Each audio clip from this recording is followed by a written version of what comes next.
Almost जो था data screening का कंप्लीट कर चुके थे। ऐसे मल्टीप्लियरिटी तक हमने कंप्लीट किया था। Okay, now we are going to अच्छा, इसमें जो दो तीन टेस्ट थे इसको जरा इरेज कीजिएगा। स्क्रीनिंग के ऊपर हमने गए तो डाटा स्क्रीनिंग में जो चीजें आपने सीखी, डाटा एंट्री होगी, डाटा एंट्री, ठीक है, डाटा फीडिंग जिसे कहते हैं। डाटा फीड करने के बाद या फॉर एग्जांपल आपने एक्सेल में किया तो आपने इंपोर्ट कर दिया एसपीएसएस में। एसपीएसएस में इंपोर्ट करने के बाद जब आपके पास डाटा फाइल आ गई, वेरिएबल्स आ गए, डाटा आ गया, उसके बाद आपने टेस्ट स्टार्ट की। टेस्ट स्टार्ट की तो पहले टेस्ट आपने परफॉर्म किया था मिसिंग वैल्यू। तो first in the first step you need to identify the missing value in the data. तो वो आपने थ्रू फ्रीक्वेंसीज आपने उसको आइडेंटिफाई किया कि कौन सी मिसिंग वैल्यू है। उसके बाद आपने उस डाटा का मीन, मीडियम, मॉड निकाल लिया। तो जो भी मिसिंग वैल्यूज होगी आपको या तो आप मीन से करोगे रिप्लेस या तो मॉड से रिप्लेस करोगे। मीन क्या है? Mean average value. मॉड क्या है? Basically repeated value and the median is the middle value.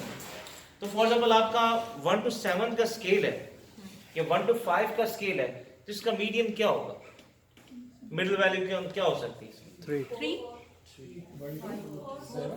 1 to 7 का होगा तो आपकी मिड वैल्यू क्या आएगी? 4 3.5 होगी तो ऑलमोस्ट 4 में चली जाएगी। मॉड क्या है इसमें? इसमें मोस्ट रिपीटेड नहीं आ रहा, बट मॉड कब निकलेगा? जब आप 302 लोगों में से डाटा लोगे तो मोस्ट रिपीटेड जो आ रहा होगा उस रो के अंदर या उस कॉलम के अंदर, तो वो बताएगा। उसके बाद मीडियन क्या है ये भी हमने देख लिया। एवरेज आपका जब आप कंप्यूट करोगे वैसे भी एवरेज निकल आएगा। अच्छा जी, ये तो होगी कि आपने आइडेंटिफाई करके मिसिंग वैल्यूज को आपने रिप्लेस किया मीन या मॉड के साथ। Okay, first in the first step वो आपने थ्रू फ्रीक्वेंसीज के थ्रू किया। उसके बाद आपने सेकंड टेस्ट किया जिसे कहते हैं आउटलायर्स। तो आउटलायर्स की क्या टाइप्स हैं, कितनी टाइप्स हैं? There are two types of uni और मल्टी। एक यूनिवेरिएट है, एक मल्टीवेरिएट। यूनिवेरिएट जब आपने आउटलायर्स को डिटेक्ट किया तो वैसे होता क्या है? आउटलायर्स क्या है? एक abnormal value in the data होती है जो आपके डाटा को इफेक्ट कर सकती है, जो आपके रिजल्ट्स पे इफेक्ट कर सकती है। You need to identify the outliers. आपका 1 to 7 का स्केल है, आके 17 उसमें आया है, तो ये एक यूनिवेरिएट आउटलायर जिसे डिडक्ट करना है। और आप डिडक्ट कैसे करते हो? Through box plot. Legacy dialogues में आए, लेगेसी डायलॉग्स में आपने बॉक्स प्लॉट को सिलेक्ट किया, वहां से आपको स्टेरिक फॉर्म में, स्टार फॉर्म में एक वैल्यू शो हो रही होगी कि किस रो में ये जो है एबनॉर्मल डाटा मौजूद है, उसको वहां से आइडेंटिफाई करोगे। बट अब सेकंड है, ये तो आपने कर लिया। इसी तरीके से आपका दूसरा होता है मल्टीवेरिएट आउटलायर्स। मल्टीवेरिएट आउटलायर्स क्या होते हैं? क्या आपने एक ही सीक्वेंस में एक ही आंसर दे दिया, यानी 4 4 4 4 करके 5 5 5 करके, तो वो डेटा को भी, फॉर एग्जांपल आपके एक क्वेश्चनेयर के अंदर जैसे 5 क्वेश्चंस हैं, 3 क्वेश्चंस पॉजिटिव साइड को शो करें, 3 क्वेश्चन नेगेटिव साइड को शो करें। 3 क्वेश्चंस में आपने पॉजिटिव बताया, नीचे भी आपने उसी 3 को ही बताया, मगर वो तो कुछ और मांग रहे हैं, तो आपने पढ़ा नहीं, आपने बस आंखें बंद करके बिस्मिल्लाह पढ़ा और लगा दिया। कन्फ्लिक्टिंग तो वो रिलेशन को कॉन्फ्लिक्ट बना देता है। एक पॉजिटिव होना था उसको नेगेटिव बना देता है, एक कॉन्फ्लिक्ट सा क्रिएट हो जाता है। अब देखिए ना, आपके यहाँ फैक्टर लोडिंग में कहीं नेगेटिव वैल्यू शो हो रही होती हैं, तो उसमें वो डाटा के ऊपर आ रहा होता है कि आपने पॉजिटिव नेगेटिव मिक्स कर दिया सिस्टम। अच्छा, उसका अब उसको आइडेंटिफाई भी करना है, उसको ट्रीट भी। आइडेंटिफाई तो बॉक्स प्लॉट के थ्रू कर लोगे। मेन प्रॉब्लम आता है कि how we can treat the outliers. तो उसके लिए हमने क्या किया? हमने थ्रू मोहानोलोबीज डिस्टेंस हमने उसको क्या किया? डिटेक्ट किया और ट्रीट किया। मोहानोलोबीज डिस्टेंस कैसे फाइंड आउट करते हैं? आप एनालाइज में गए, रिग्रेशन में जाके आपने सेव एज की बटन जो था उसको, सेव की बटन को आपने जब क्लिक किया तो उसमें क्या हुआ? उसमें आपने मोहानोलोबीज डिस्टेंस को चेक किया और उसके बाद ओके का बटन दबाया तो आपके पास मोहानोलोबीज डिस्टेंस का एक सेपरेट वेरिएबल क्रिएट हो जाएगा। फिर आपने उसको क्या करना है? डिसेंडिंग ऑर्डर में करना है। जब डिस्टेंस डिसेंडिंग ऑर्डर में आएगा तो एक एब्नॉर्मल सा डिस्टेंस आ रहा होगा। आपका जो डिस्टेंस है वो 6 पॉइंट, आपका फॉर एग्जांपल स्केल है 5 तक, तो ऑलमोस्ट आपका डिस्टेंस 5 तक जाए, 5.5 तक जाए। लेकिन जब आपका इससे एक्सीड करते तो इसका मतलब ऊपर जो वैल्यूज आ रही होंगी वो सारी आउटलायर्स होंगी जो बॉक्स प्लॉट से आइडेंटिफाई हुई, और उसको आप रिमूव करोगे। You just remove that outliers from the data. जब आप आउटलायर्स रिमूव करोगे तो डाटा नॉर्मेलिटी की तरफ आ रहा होगा। इसके बाद आपने फिर क्या करना होगा, नॉर्मेलिटी के असम्पशन क्रिएट करने होंगे। प्रोबेबिलिटी, हाँ जी, प्रोबेबिलिटी का भी आप वो एक नेक्स्ट, आखिर हम कहते हैं जी नहीं हम ज्यादा हमारे पास उस वक्त हम प्रोबेबिलिटी क्यों करते हैं। फॉर एग्जाम्पल हमारा डाटा है सिर्फ और सिर्फ 150 का और हमारे उसमें से 50 उड़ रहे हैं रिस्पॉन्डेंट्स, तो दैट इज समथिंग सरप्राइजिंग। तो फिर कहते हैं नहीं जी मैंने इतने आउटलायर्स नहीं हो सकते, फिर आप प्रोबेबिलिटी की तरफ जाते हो। जब आप प्रॉब की तरफ जाते हो तो फिर आप कंप्यूट वेरिएबल में जाते हो। कंप्यूट वेरिएबल करने के बाद आपने क्या किया, उसमें प्रॉब का नाम लिखा प्रोबेबिलिटी का, उसमें फिर आप एक फंक्शन देते हो 1 माइनस, ठीक है, और फंक्शन में या फंक्शन में जगह आपने और फंक्शन को सिलेक्ट किया, उसके बाद आपने CDF chi स्क्वायर के टेस्ट को सिलेक्ट किया, फंक्शन को सिलेक्ट किया, उसके बाद दो एक्सक्लेमेशन मार्क की तरह होंगे, क्वेश्चन मार्क की तरह होंगे, सॉरी क्वेश्चन मार्क की तरह होंगे। क्वेश्चन मार्क को आप रिप्लेस करोगे, एक तो दो होंगे, एक को आप रिप्लेस करोगे थ्रू मोनोलॉजिक डिस्टेंस के साथ और दूसरे में आप डिग्री ऑफ फ्रीडम डालोगे। तो डिग्री ऑफ फ्रीडम जब आप इंटर करोगे उसके बाद आप उसका भी एक सेपरेट वेरिएबल क्रिएट होगा। तो उसको जब आप दोनों को डिसेंडिंग ऑर्डर में करोगे तो आपके सामने होगा कि उसकी value must be greater than 0.001। अगर इससे नीचे होगी तो आप उसको क्या समझोगे, आउटलायर्स, और उसको उड़ा दोगे तो वो कम उड़ेंगे आपके आउटलायर्स उससे, ठीक है। तो उसके बाद आपका डिग्री ऑफ फ्रीडम का, डिग्री ऑफ फ्रीडम नंबर 1 यानी आपने 1 माइनस यानी नंबर ऑफ वेरिएबल, उसमें degree of freedom 1 minus number of variables. तो या दूसरा हम डिग्री ऑफ फ्रीडम या total number of respondent 1 minus total number of respondent, ये भी डिग्री ऑफ फ्रीडम निकाल देते हैं। कुछ लोग डिफरेंट तरीके से करते हैं। तो यहाँ हमने नंबर ऑफ वेरिएबल्स के साथ कर रहे हैं, ठीक है। अच्छा, उसके बाद हम मूव करते हैं नेक्स्ट हमारा स्टेप था, यहाँ तक हमने मल्टीकुलियरिटी का, सॉरी आउटलायर्स। आउटलायर्स के बाद नेक्स्ट स्टेप आता है हमारा इस चीज का, नॉर्मेलिटी का। नॉर्मेलिटी के असम्पशन के लिए हमारे पास दो मेन इंडिकेटर्स है, skewness and kurtosis. Skewness and kurtosis क्योंकि आपने देखना है कि डाटा जो है क्या नॉर्मली डिस्ट्रीब्यूटेड है कि नहीं है, नॉर्मल डिस्ट्रीब्यूशन कर्व के ऊपर। अगर वो नॉर्मल डिस्ट्रीब्यूशन कर्व के ऊपर, या मुझे बोर्ड बात करो, बेसिकली नॉर्मल डिस्ट्रीब्यूटेड कर्व है, ठीक है ना, ये पॉजिटिव स्क्यूड है ना ये नेगेटिव स्क्यूड है। अब इसमें जब पॉजिटिव या नेगेटिव स्क्यूड यूं आती है, एक यूं, ठीक है, एक ये देखिए यूं आ गई, एक यूं आ गई। इसका मतलब है कुछ पॉजिटिव स्क्यूड है या नेगेटिव स्क्यूड तो नहीं, हमें ये चाहिए कि ऑलमोस्ट जो डाटा हो नॉर्मली डिस्ट्रीब्यूटेड हो, पॉजिटिव स्क्यूड ना हो या नेगेटिव, कि सारों ने पॉजिटिव साइड की तो रिस्पांस नहीं दे दिया, ये सब ने नेगेटिव साइड का रिस्पांस तो नहीं दे दिया, क्या डाटा इक्वली डिस्ट्रीब्यूटेड है कि नहीं है, we need to find out. तो उसके लिए हम स्क्यूनेस कर्टोसिस का टेस्ट करते हैं, और वो वही जहां आपने फ्रीक्वेंसीज की थी वहीं आपने उसके ऑप्शन दिए होते हैं स्क्यूनेस और कर्टोसिस के। जब आप वो निकालोगे तो उसकी रेंज देखोगे ±1 से ग्रेटर ना हो या ±2 से ग्रेटर ना हो, विद इन दैट रेंज हो। उसकी वजह ये है कि अगर आपकी आउटलायर्स डिस्टर्ब होंगे ना तो आपकी स्क्यूनेस कर्टोसिस हमेशा डिस्टर्ब आएगी। जब आपने आउटलायर्स को रिमूव कर दिया तो आपकी स्क्यूनेस कर्टोसिस ऑटोमेटिकली ओके हो जाएगी, ठीक हो जाएगी, विद इन द रेंज हो। जब आपने स्क्यूनेस कर्टोसिस का टेस्ट भी कर लिया, यानी नॉर्मेलिटी की असम्पशन भी कर ली, फिर एक नेक्स्ट असम्पशन आती है जिसे आप कहते हैं मल्टीकुलियरिटी। मल्टीकुलियरिटी सबसे इंपॉर्टेंट है, वो ये बता रही होती है कि फॉर एग्जांपल इसमें internal consistency of the items of the variable बता रही है। क्या अगर दो वेरिएबल है, यानी कंपनसेशन भी आपने लिया हुआ है, रेम्युनरेशन भी लिया हुआ है, तो both variable are similar in nature, आपने वो भी वेरिएबल ले लिया, वो भी वेरिएबल एज आई भी ले लिया, तो दोनों आइटम एक ही चीज को मेजर कर रहे हैं, तो उनके दरमियान आपस में कोरिलेशन क्या होगा, हाई होगा। इसका मतलब है उनका जब कोरिलेशन आपस में हाई होगा तो पॉसिबिलिटी उसके अंदर मल्टीकुलियरिटी का इशू है, क्योंकि दोनों वेरिएबल तो एक ही को वो कर रहे हैं, तो आप मर्ज करके एक वेरिएबल बना दोगे। तो वो कैसे होगा, VAF के थ्रू हम फाइंड आउट करेंगे कि दोनों वेरिएबल के दरमियान कहीं कोरिलेशन हाई तो नहीं, 0.90 से एक्सीड तो नहीं कर। जब ये करेगा तो मल्टीकुलियरिटी का इशू आ जाएगा।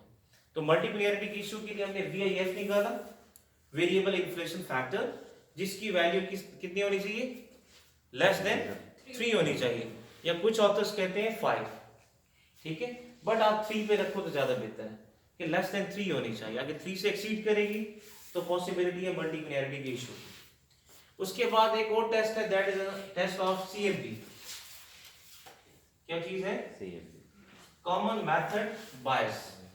ये मेजॉरिटी जो जर्नल्स होते हैं और मेजॉरिटी जो थीसिस होते हैं पीएचडी लेवल पे, हमसे ये टेस्ट डिमांड किया जाता है, रिक्वायर किया जाता है, क्योंकि वो कहते हैं क्या ये आपका जो डाटा आपने लिया है कि एक ही सोर्स से लिए या मल्टीपल सोर्सेज से आपने देखा है, या आपने खुद बैठ के तो नहीं हल किया। जब आप बैठ के खुद हल करते हो तो सीएमबी का टेस्ट डिस्टर्ब हो जाता है, क्योंकि आप रिस्पॉन्सेज मुख्तलिफ जगह से तो नहीं ले रहे होते ना, तो एक ही जगह से आपने रिस्पॉन्स तो उसमें आपका पॉसिबिलिटी वेरिएशन ना आए, तो उसको वेरिएंस को डिटेक्ट करने के लिए फिर हम सीएमबी का टेस्ट रन करते हैं। आज सीएमबी का टेस्ट रन ना करें,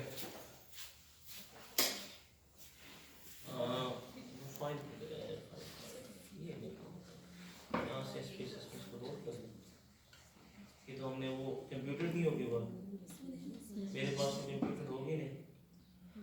चलो हम कंप्यूटर कोई और फाइल, आप अपनी फाइल पे करें काम, मैं कोई और फाइल उठा लूँ, क्योंकि कंप्यूटर नहीं होगी मुझे लग रहा है। नहीं कंप्यूटर क्यों करोगे आप, कंप्यूटर कल नहीं पिछली दफा नहीं किया था कंप्यूटर वेरिएबल, आपने सेव नहीं की थी फाइल, मैंने तो सेव नहीं की है, बस करते गए हम सब टेस्ट सिर्फ अप्लाई सर अगर कैसे मैं कर देता हूँ 1 मिनट लगेगा। नहीं टाइम लगेगा कंप्यूट करने में आपको। चलो जल्दी जल्दी से कंप्यूट करें वेरिएबल, अपने अपने वेरिएबल कंप्यूट करें जल्दी जल्दी से।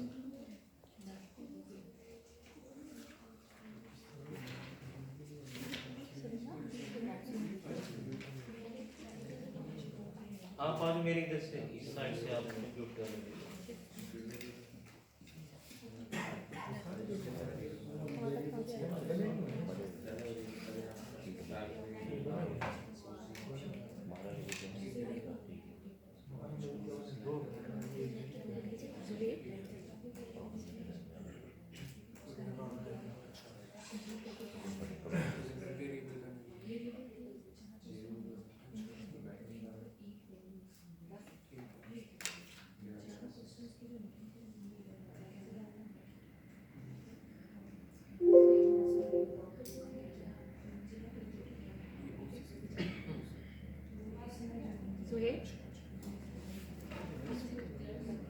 कैसे करने की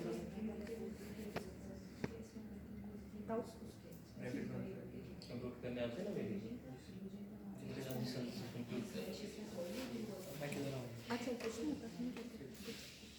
हाँ जी, आप लोग भी कंप्यूटर के अंदर से लेंगे।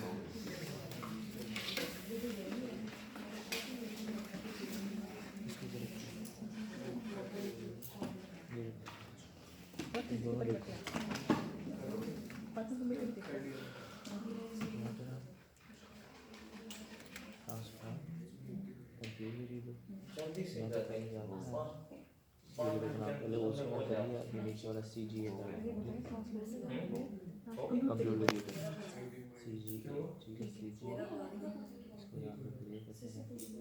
क्या हो फिर इनका जो है वो SPSS क्या मांग रहे हैं, तो आपने क्रैक किया, आ जाए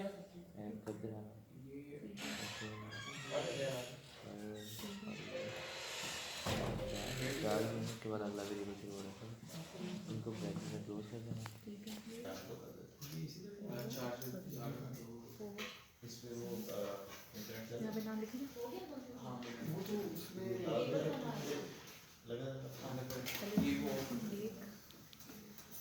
उसके बाद में गली आगे करती है बस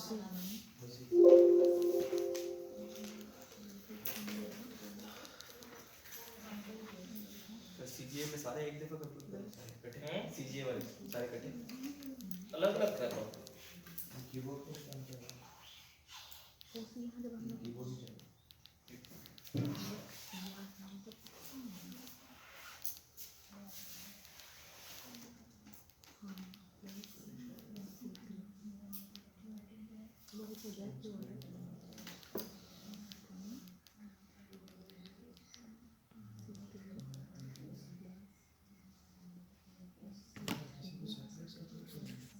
अब ये जो नॉन पैरामेट्रिक है, पैरामेट्रिक बनेगा, नॉन लीनियर डेटा है, उससे पहले लीनियर बनाना।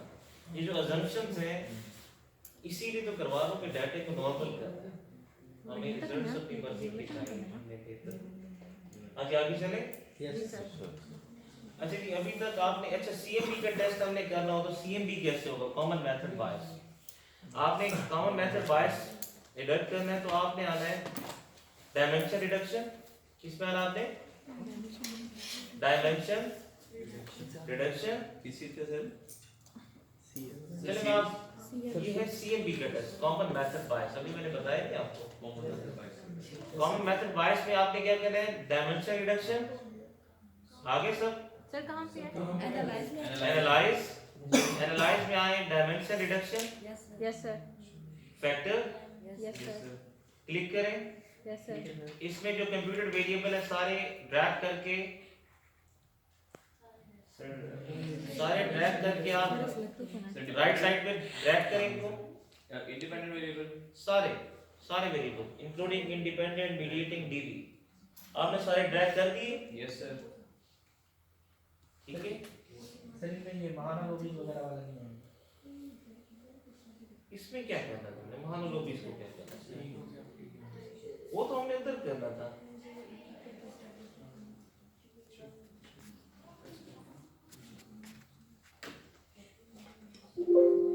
ड्रैग कर दिया सर। ड्रैग करने के बाद क्या कर दिया? एक सेकंड। ठीक है, एनालाइज। अच्छा आपने उसके बाद डायमेंशन रिडक्शन फैक्टर आपने तमाम कंप्यूटेड वेरिएबल्स को ड्रैग करना है राइट साइड पे। ओके, ड्रैग करके आप वेरिएबल साइड पे आ गए। उसके बाद आपने इसमें आ जाना है, डिस्क्रिप्टिव में आ जाना है। डिस्क्रिप्टिव में आपको कोई चीज नहीं चाहिए। ठीक है, आपको एक्सट्रैक्शन में है। एक्सट्रैक्शन में आप आओगे तो इसमें लिखा हुआ है एक्सट्रैक्ट के अंदर फिक्स नंबर ऑफ फैक्टर्स, एक ऑप्शन आ रही है। Yes sir. Fix number of factor में आपने इसको 1 करना है। आपने पहले फैक्टर के ऊपर लोड करना है तमाम वेरिएबल्स को। 1 फैक्टर राइट। आपने पहले फैक्टर के ऊपर इसे लोड करना है। इसे आपने 1 देना है। 1 दे के आपने कंटिन्यू कर देना है। कंटिन्यू करोगे और ओके का बटन दबा दो। ओके का बटन दबाएंगे तो हमारे पास ये टेस्ट आ जाएगा। Yes sir. इसमें जो सबसे ज्यादा इंपॉर्टेंट चीज होती है that is a percentage of variance. ठीक है, सिग्नल्स डिस्क्रिप्शन नहीं करना था आपने बोला है। हो गया।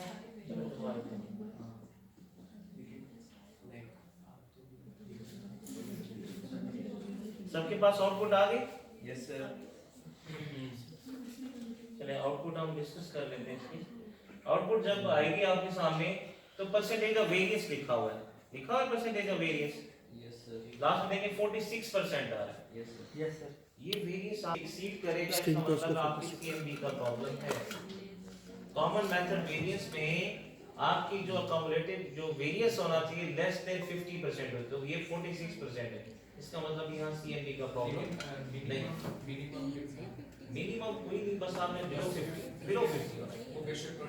21 हो, 17 हो, 30 हो, 31 हो, बस आपका बिलो 50% होना चाहिए। और जब 50% एक्सीड करेगा इसका मतलब है सीएमबी का प्रॉब्लम क्रिएट हो गया। तो यहाँ तक क्लियर है आपको? आगे चले हम आगे चलते हैं। इसका अब हमने करना है वैलिडिटी और रिलायबिलिटी टेस्ट। ठीक है, अभी क्लोज कर दें। सीएमबी ओके हो गया। अब हम मूव कर रहे हैं अपनी दो चीजों की तरफ। Measurement model. मेजरमेंट मॉडल में दो चीजें बड़ी इंपॉर्टेंट होती हैं। एक होती है रिलायबिलिटी, एक होती है एक्सक्यूज मी एक होती है वैलिडिटी। रिलायबिलिटी एंड वैलिडिटी ये दो बहुत ज्यादा इंपॉर्टेंट दोनों चीजें हैं। रिलायबिलिटी का और क्या है? वैलिडिटी। इसके बाद आप हाइपोथेसिस टेस्टिंग में जाओगे। अभी तक आपने हाइपोथेसिस टेस्ट नहीं किया, अभी तक आप डाटा को देख रहे हो कि डाटा रिलायबल भी है, वैलिड भी है। अभी ये देखना है। अभी तक हमने डाटा को नॉर्मल किया। अभी तक हमने क्या किया? डाटा को नॉर्मल किया। नॉर्मल करने के बाद नेक्स्ट जो हमारा मेन टास्क है कि हमने इसको रिलायबिलिटी देखनी है कि जो हमने इंस्ट्रूमेंट, क्योंकि हमने लोगों से अडॉप्ट किए ना, जो हमने इंस्ट्रूमेंट अडॉप्ट किए क्या वो रिलायबल भी है for the further data collection. तो उसके लिए हम पायलट टेस्ट करते हैं। यानी जैसे आपकी वैक्सीन बनती है तो वैक्सीन ऐसे पूरे दुनिया में नहीं फैलागी। फैला दी गई, पहले उसका पायलट टेस्ट हुआ और हमेशा वो कम पे होता है। तो पायलट टेस्ट की assumption है कि आपकी जो सैंपल साइज हो वो ऑलमोस्ट 30 हो या 50 हो, 100 ना हो, मिनिमम 30 हो आपका सैंपल साइज। तो हमने 30 स्टूडेंट से अपना क्वेश्चन उठा के फिल करवा लिया और उसको डाटा को फॉर एग्जांपल एक्शन में इंटर कर दिया। तो सबसे पहले आपने उसकी रिलायबिलिटी टेस्ट करनी है। अगर उसकी Chrome batch alpha value with in the range हो तो फिर तो वो रिलायबल है for the further data collection. अगर उसकी क्रोम बैच अल्फा डिस्टर्ब है, इसका मतलब है आप मेजरमेंट चेंज करोगे, किसी और का क्वेश्चन अडॉप्ट करोगे, इसका मतलब क्वेश्चन रिलायबल नहीं है into your context, into your country. क्योंकि गोरू ने बनाया है, अगर यूरोपियन ने बनाया है तो माइट भी हम उसे यूज करने जा रहे लोगों के लिए वो रिलायबल नहीं है, तो हमें कोई और क्वेश्चन देखना पड़ेगा। तो उसके लिए मैटर करती है क्रोम बैच अल्फा की वैल्यू करती है। क्रोम बैच अल्फा की value should be greater than 0.6। 0.6 से ऊपर होगी यानी 7 तक होगी तो हम कहेंगे एक्सेप्टेबल रेंज में है बट क्वेश्चनेबल है। ठीक है। नेक्स्ट जो है अगर 0.7 से 8 के दरमियान होगी, 0.7 से 0.8 के दरमियान, इसका मतलब गुड। 0.8 से 9 तक जाएगी तो एक्सीलेंट, 0.9 से ऊपर जाएगी तो मार्वलस कहेंगे ना बेसिकली। तो ये जो चीजें हैं ये क्रोम बैच अल्फा को डिटरमाइन कर रही है और इसके ऊपर हम इंटरप्रिटेशन कर रहे हैं। तो हमने सबसे पहले क्या कैलकुलेट करना है क्रोम बैच अल्फा, तो उसके लिए आप एनालाइज में गए, ठीक है। एनालाइज में आने के बाद आप स्केल एनालाइज स्केल, उसके बाद कहाँ गया स्केल, स्केल में आपने रिलायबिलिटी एनालिसिस क्लिक किया। इसमें आपने नंबर ऑफ वेरिएबल यानी आपने आइटम्स डाले, इधर क्या डाले आपने वेरिएबल्स के, आपने हर वेरिएबल को इंडिविजुअल चेक करना है। अब सबसे पहले मैंने ओसी को डाला, ओसी के कितने आइटम्स हैं यानी कितने क्वेश्चंस हैं 6, तो 6 आइटम्स को मैंने ड्रैग किया और ओके का बटन दबाया। तो मेरे पास ये क्रोम बैच अल्फा की वैल्यू आ गई, देखिए कितनी है 0.882, इसका मतलब है ये एक्सीलेंट है। उसके बाद एनालाइज में गया, दूसरा वेरिएबल मैंने निकाला,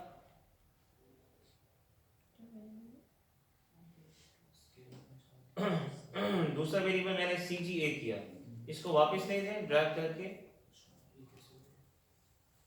अब CGA की तरफ आ जाएं, मूव करें CGA, इसके 4 क्वेश्चंस हैं, 4 आइटम्स हैं, ड्रैग किया आइटम्स में, ओके का बटन दबाया, 0.447 0.447, इसका मतलब है इसकी रिलायबिलिटी डिस्टर्ब। ये जो इंस्ट्रूमेंट है इसकी रिलायबिलिटी डिस्टर्ब, ये रिलायबल है, जैसे कहते हैं ना डॉल इज रिलायबल है, तो क्या मतलब कि बार बार वो एक ही रिजल्ट प्रोड्यूस करता है।